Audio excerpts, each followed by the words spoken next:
Hello everyone, I hope you are having a wonderful day. My name is Kyle Collins and I will be taking you through the first Physics 2212 lab charge tapes.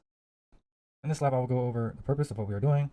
I will talk about the essentials such as Newton's second law and Coulomb's law. I will show the experiment, my glow skip code, analyze, and questions at the end.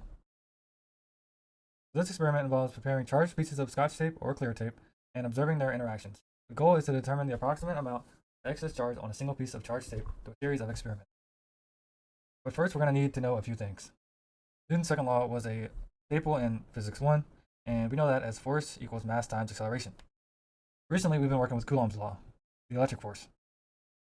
We know that as k, our constant, times our charge 1, charge 2, over our distance squared. Both of these formulas are going to be needed in our code, so that is why they are important. And when figuring out how much excess charge is on one piece of tape. So what we need for this experiment is a roll of clear tape, a ruler, flat surface, and 2 thick books for stackable objects.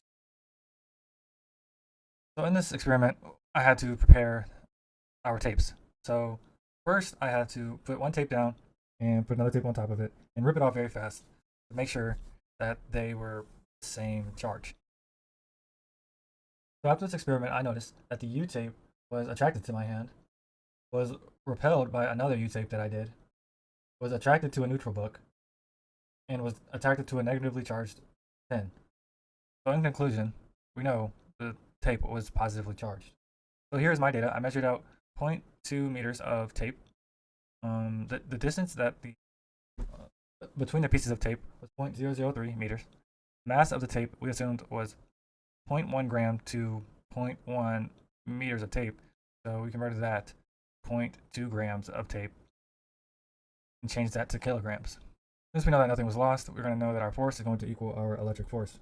I multiplied 0.2 times 9.81 to get 0.00196 kilograms of meters per second squared equals 9 times 10 to the ninth over our distance squared. We were trying to solve for Q, which was the charge, and we got 1.4 times 10 to the negative 9 coulombs. With that, we were able to find our deficient electrons by putting 1.4 times 10 to the negative 9 over our constant charge of 1.6 times 10 to the negative to get 8.75 times 10 to the ninth. Next, we needed to find how many atoms were in each piece of tape. So I got the distance of the tape, which was 0.2 meters, and divided that by 1.1 times 10 to the negative 10, which was given. Got 2 times 10 to the 9 atoms. With that, we're able to do our electrons to atom ratio to see how many were lost. And we took our deficient electrons to put that over our atoms to get 4.375 electrons. Here is the code I created. So it's basically the same thing as I said before. So here's our constant. Here's the constant of the electric charge constant. The gravity. We have our distance.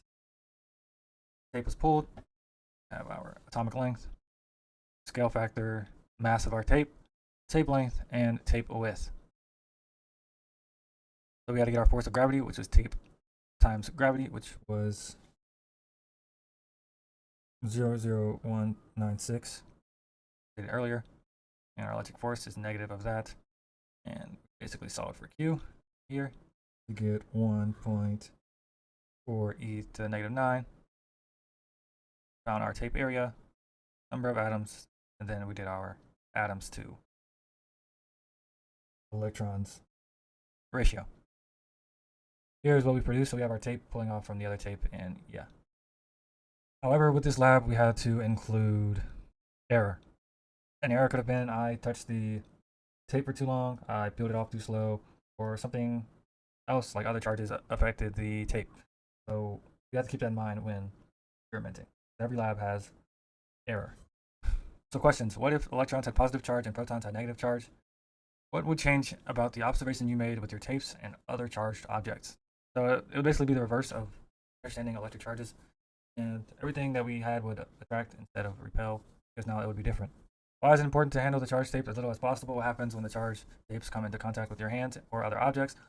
Other outside charges would interfere with the experiment and would cause your data to be wrong, or the tape would lose their charge, and that would also make. Thank you for listening to this lab. Hope you have a good day, and I hope you learned something. Peace out.